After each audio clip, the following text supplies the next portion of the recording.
여러분 안녕하세요. 타이어 패턴 블럭에 의한 플라이스트에 대해서 타이어 패턴 블럭의 단면 모멘트부터 노면 접촉면에서 변형 및 플라이스티어 순으로 설명을 드리겠습니다. 퀴즈를 풀어보겠습니다.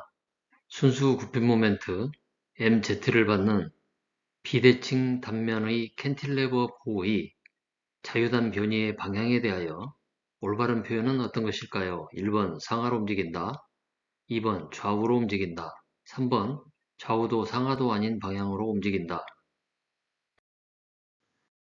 여기 그림은 플라이스티어의 개통도를 보여주고 있습니다.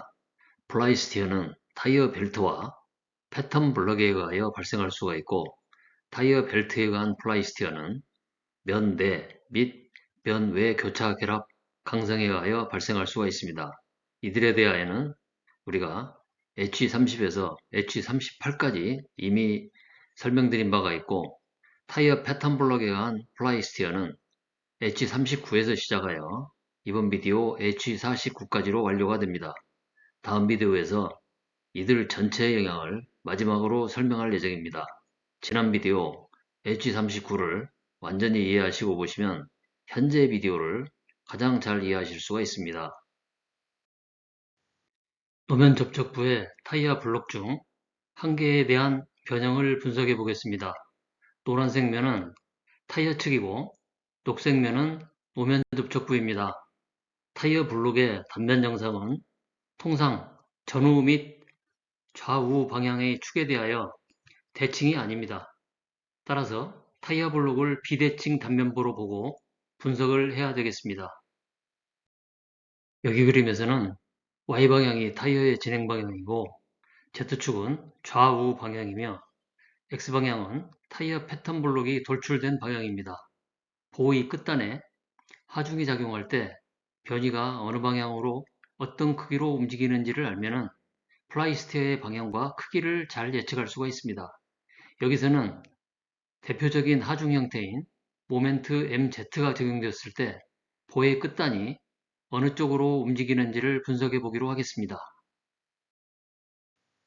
부분에서 이론적으로 증명하겠지만 보가 하중을 받아서 변형을 하면 변이는 중립축과 수직으로 발생합니다. 보의 단면이 대칭이면 중립축은 횡축인 Z축과 일치하므로 Z축에 대한 모멘트가 작용하거나 Y축을 따라 하중이 작용을 할 때 변이 R도 같은 방향으로 발생합니다. 따라서 노면 접촉면에서 전다 능력에 의하여 발생하는 타이어 패턴 블록의 전체 변이는 서로 상쇄되어 플라이스티어가 발생하지 않습니다. 보의 단면이 여기 보이는 그림과 같이 대칭이 아니면 중립축은 횡축인 Z축과 서로 일치하지 않으므로 Z축이나 Y축과 같은 방향으로 하중이 작용하였을 때 변이가 하중과 다른 경사진 방향으로 발생합니다. 따라서 노면 접촉면에서 전다 능력에 의해서 발생하는 타이어 패턴 블록의 전체 변이는 서로 상쇄되지 않고 방향성을 갖기 때문에 플라이스티어가 발생합니다. 플라이스티어의 크기는 중립축의 방향과 직접적인 관계가 있습니다. 보의 변형은 중립축의 수직인 방향으로 발생하기 때문에 중립축이 수평축과 이루는 각도가 대단히 중요합니다. 이 각도가 클수록 플라이스티어가 커지게 됩니다. 중립축의 방향은 단면 2차 및 상승 모멘트 그리고 작용 하중의 크기와 방향에 의하여 결정이 됩니다. 따라서 플라이스티어를 발생시키는 타이어 패턴 블록의 메커니즘을 파악하기 위해서는 먼저 단면 특성을 파악해야 합니다. 다음으로 이들 값과 하중 값을 이용을 하여 중립축의 위치를 계산을 하고 공률을 이중적분하여 변이를 계산하게 되는 것입니다. 설명드린 순서대로 먼저 개별 좌표계에 대한 단면 모멘트를 계산해 보겠습니다. 앞서 비디오에서 이해한 지식을 바탕으로 타이어 패턴 블록의 단면 2차 모멘트와 상승 모멘트를 구해보지요. 계산하기 쉬운 간단한 형태의 단면으로 나누면 한 개의 A와 두 개의 B, 그리고 두 개의 C로 나눌 수가 있습니다. 타이어 패턴 블록의 수치 B, C 각도 베타가 주어지면 나머지 수치 U, V, Q, P, H, S, T를 계산할 수가 있습니다. 이들 값들을 이용하여 분할 단면 A, B, C에 대한 단면 2차 및 상승 모멘트 계산식을 수립합니다. 여기서 각 분할 단면의 단면 상승 모멘트는 적어도 한 개의 축에 대하여 모두 대칭이기 때문에 모두 값이 제로가 되겠습니다. 그림의 수치 중 각도 베타와 BC는 주어진 수치이고 나머지 길이는 모두 이들 3개의 값으로부터 계산된 값들입니다. 이들 값을 앞서의 계산식에 대입을 하고 정리를 하면 각각의 개별 좌표계에 대한 단면 모멘트를 아래 표와 같이 얻을 수가 있습니다. 각각의 개별 단면은 적어도 한 개의 축에 대하여 대칭이므로 단면 상승 모멘트가 모두 제로입니다. 다음으로 전체 좌표계에 대한 단면 2차 및 상승 모멘트를 계산합니다.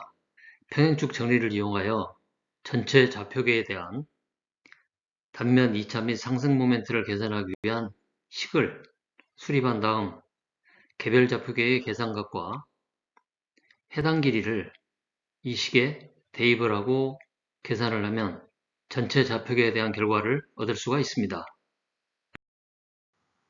이어서 모아원의 특성값을 계산합니다. 단면 2차 및 상승 모멘트 값을 이용하여 모아원의 특성값을 계산하면 단면 2차 모멘트의 평균값과 최고, 최저값을 구할 수가 있고 모아원의 반경값과 주축의 각도를 구할 수가 있습니다. 모아원을 그립니다. 단면 상승 모멘트가 마이너스이므로 모아원에서 반경 페이서의 방향은 아래쪽이고 Z축에 대한 단면 2차 모멘트 값이 Y축에 대한 단면 2차 모멘트 값보다 작기 때문에 반경의 페이서의 끝점이 사사분면에 있어야 하므로 여기 그림과 같이 표시가 됩니다. 실제 단면에서 주축의 방향은 모아원의 각도의 절반이므로 주축의 방향을 나타내면 여기 그림과 같이 나타낼 수가 있습니다. 모아원에서 단면 2차 모멘트의 증가 방향과 단면에서 수평축의 방향이 같으므로 회전 방향은 모아원과 같은 방향이 되겠습니다. 단면 특성값을 모두 구하였으므로 다음 단계로 중립축에 대한 계산식을 유도하겠습니다. 먼저 중립축을 정의를 해보겠습니다. 보가 굽힘을 받을 때 길이 방향의 수직응력과 변형이 제로가 되는 면이 있는데 이를 중립면, 뉴트럴 플레인이라고 하고 볼을 길이 방향의 수직으로 절단을 하면 중립면이 하나의 선으로 나타나는데 이 선을 중립축이라고 합니다. 보가 굽힘을 받을 때 중립축을 기준으로 한쪽은 인장응력이 작용을 하고 다른 한쪽은 압축응력이 작용하며 중립축의 수직응력 값은 모두 제로입니다. 이에 따라 모든 변이는 중립축의 수직으로 발생을 하고 중립면과 중립축은 단면의 도심을 반드시 통과합니다. 따라서 모멘트 mz를 받는 보의 변이 r은 그림과 같이 중립축의 수직으로 발생하며 변이 r의 y축 방향의 성분이 v이고 z축 방향의 성분은 u로 나타낼 수가 있습니다. 보의 단면이 대칭이면 변이는 y축에 평행하게 발생하지만 보의 단면이 비대칭이면 중립축이 기울어지기 때문에 그림에 나타난 바와 같이 y축과 평행하지 않는 방향으로 변이가 발생하게 됩니다. 이와 같이 타이어의 진행 방향인 y축과 평행하지 않는 방향으로 변이가 발생하면 이 변이의 z방향 성분, U가 횡방향으로 반력을 발생시키므로 플라이스티어의 원인이 됩니다. 왜 횡방향 변이가 발생하는지를 알아보겠습니다. 이 그림은 지난 비디오 H0039에서 설명드린 바가 있습니다. 변형률 입실론 x를 유도하였고 이를 이용하여 응력 시그마 x를 구하였습니다. 굽힘에서는 단면의 합력은 제로가 되어야 합니다. 여기서 중요한 것은 중립면의 변형률은 제로이고 중립면과 중립축은 항상 도심을 통과한다는 것입니다. 중립축을 구하기 위하여 도심을 지나는 중립축이 있다고 가정을 하고 응력을 계산해 보겠습니다. 이 중립축의 정확한 위치는 아직 모르고 있습니다. 중립축에서 D만큼 떨어진 미소면적 DA에 발생하는 수직응력 시그마 X는 앞서 설명한 변형률을 사용하여 일식과 같이 구할 수가 있습니다. 한편 길이 D는 좌표 계성분으로 이식과 같이 나타낼 수가 있습니다. 이식의 D값을 일식에 대입을 하면 시그마 X를 ZY 좌표계의 성분으로 30과 같이 나타낼 수가 있습니다. 시그마 X가 Z축과 Y축에 대해서 발생시키는 모멘트는 40과 같이 나타낼 수가 있습니다. 계속해서 3식을 4식의 시그마 X 대신에 대입을 하면 5식을 얻을 수가 있습니다. 여기 5식의 적분항은 단면 2차 및 상승 모멘트이므로 단면 2차 및 상승 모멘트의 정의로부터 6식을 얻을 수가 있고 6식을 다시 사인과 코사인 항에 대해서 정리를 하면 다음 슬라이드의 7식을 얻을 수가 있습니다. 여기 7식을 앞서 구한 3식에 대입을 하면 단면 내 모든 위치의 수직응력 값을 모멘트와 단면 2차 및 상승 모멘트로 나타낸 8식을 얻을 수가 있습니다. 단면이 대칭일 경우에는 단면 모멘트 IZY가 제로가 되므로 8식은 9식과 같이 나타낼 수가 있습니다. 다시 8식으로 돌아가서 중립축상에서 수직응력 값은 제로이므로 시그마 X를 제로로 치환하고 Z에 대한 Y의 비율을 구하면 기존 축에 대한 중립축의 각도 알파를 얻을 수가 있습니다. 여기 보이는 그림은 3차원 입체 그림이 아니고 ZY 평면상의 2차원 그림입니다. 변형 전에 노란색 단면이 변형 후에 녹색 점선으로 ZY 평면상에서 회전 없이 보의 변형에 의하여 평면상에서 이동된 상태를 나타냅니다. ZN과 YN의 아래 첨자 N은 중립축인 뉴트럴 엑시스를 나타냅니다. 저자에 따라서 그림에 NA라고 표시하는 경우도 있습니다. 이들 둘의 비를 구하면 10식을 얻을 수가 있고 10식의 값은 기존 수평축으로부터 중립축의 경사 탄젠트 알파를 나타냅니다. 대칭 단면의 경우에 IZY는 제로가 되므로 10, 20과 같이 나타낼 수 있습니다. 중립축의 위치를 계산하였으므로 지금부터는 변유를 구해보겠습니다. 변유는 곡률로부터 계산할 수가 있습니다. 변유는 중립축과 항상 수직으로 발생하므로 변이 R은 Z방향의 성분 U와 Y방향의 성분 V로 나타낼 수가 있습니다. 곡률 K는 Z축에 따라서 발생하는 곡률 성분과 Y축에 따라서 발생하는 곡률 성분으로 10, 30과 같이 나타낼 수가 있습니다. 이에 대한 자세한 내용은 크렌달의 책 An Introduction to the Mechanics of Solids 3판 418페이지에 잘 설명이 되어 있습니다. 앞서 구한 7식에 13식을 대입을 하게 되면 변이의 2차 미분 관련식을 얻을 수가 있습니다. 14식을 이중적분하면 변이 U와 V를 구할 수가 있습니다. MY가 제로인 경우에는 15식으로 14식을 나타낼 수가 있습니다. 단면 전체의 모든 변이는 중립축의 수직으로 발생한다는 것을 반드시 기억하십시오. 지금까지 유도한 식들을 이용하여 실제 타이어 트레이드 블록에 대해서 중립축과 변이를 구해보겠습니다. 앞서 구한 식들을 이용하여 수평축 Z로부터 중립축까지의 각 알파를 구할 수가 있습니다.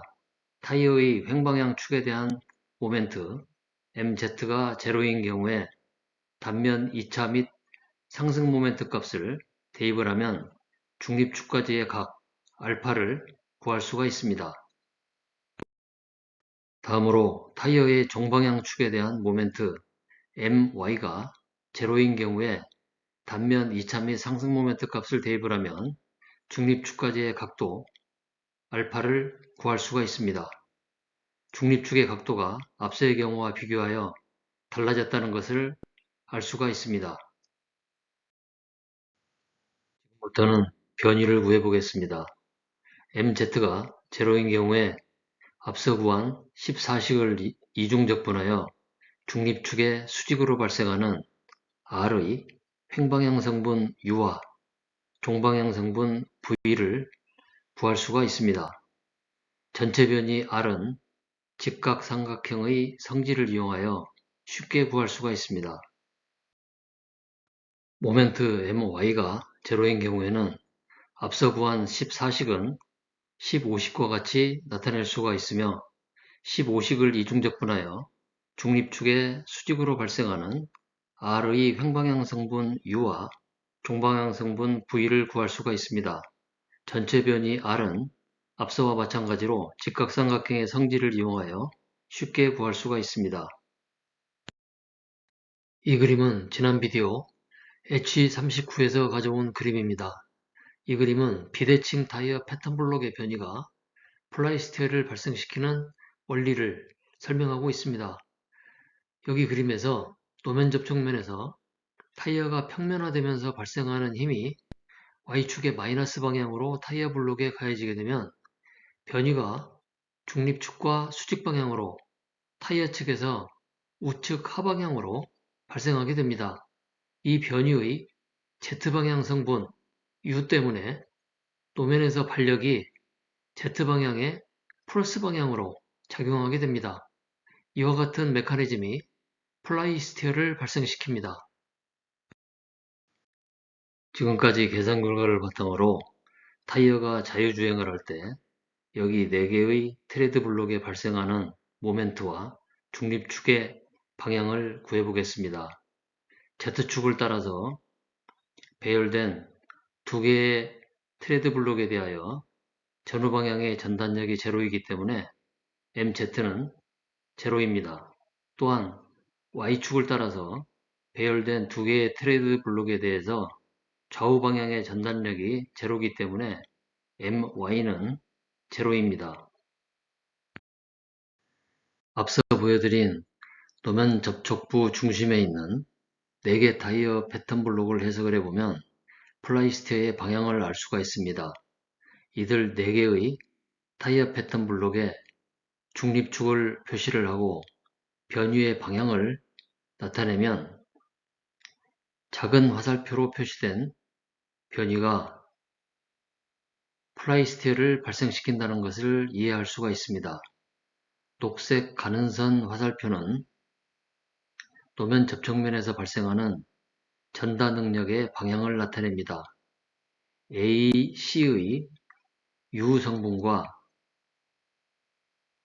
BD의 V 성분은 노면 접촉면의 중심을 통과하기 때문에 플라이스티어를 발생시키는 모멘트를 생성하지 못합니다. 플라이스티어는 AC의 V 성분과 BD의 U 성분에 의하여 발생하고 이에 대한 반력으로 큰 화살표 방향으로 플라이스티어가 발생하게 됩니다. 이에 대한 답은 3번 좌우도 상하도 아닌 방향으로 움직인다가 되겠습니다. 내용을 요약해보면 보가 굽힘을 받을 때 길이 방향의 수직응력과 변형이 제로가 되는 면이 있는데 이를 중립면, 뉴트럴 플레인이라고 하고 볼을 길이 방향의 수직으로 절단하면 중립면이 하나의 선으로 나타나는데 이를 중립축, 뉴트럴 엑시스라고 합니다. 보가 굽힘을 받을 때 중립축을 기준으로 한쪽은 인장응력이 발생하고 다른 한쪽은 압축응력이 발생하며 중립축의 수직응력 값은 제로입니다. 이에 따라 모든 변이는 중립축의 수직으로 발생하고 중립면과 중립축은 단면의 도심을 통과합니다. 타이어 패턴 블록이 대칭 단면이면 중립축은 타이어 축과 일치합니다. 타이어 패턴 블록이 비대칭 단면이면 중립축은 타이어 축과 일치하지 않습니다. 중립축이 타이어 축과 일치하지 않으면 강성 교차 결합이 발생을 하고 변이는 하중의 작용선을 따라 발생하지 않으며 플라이스티어의 원인이 됩니다. 이전에 출시된 비디오를 보시면 앞으로의 비디오를 더욱 잘 이해하실 수가 있습니다. 이전 비디오 H0047에서는 단면이 회전할 때와 좌표축이 회전할 때가 어떻게 다르고 모하원과 어떤 관계가 있는지를 설명드린 바가 있습니다. 최근에는 모하원의 특수한 경우와 실제 단면 이차 및 상승 모멘트의 응용 사례로서 Z채널을 설명드린 바가 있습니다. 다음 비디오는 플라이스티어 22번째로 코니시티와 플라이스티어를 총 정리해서 설명드릴 예정입니다. 엄지척을 눌러주시고 무료 구독을 하시면 새롭게 출시되는 비디오를 가장 빨리 보실 수가 있습니다. 여러분 다음에 다시 만나요. 안녕히 계세요.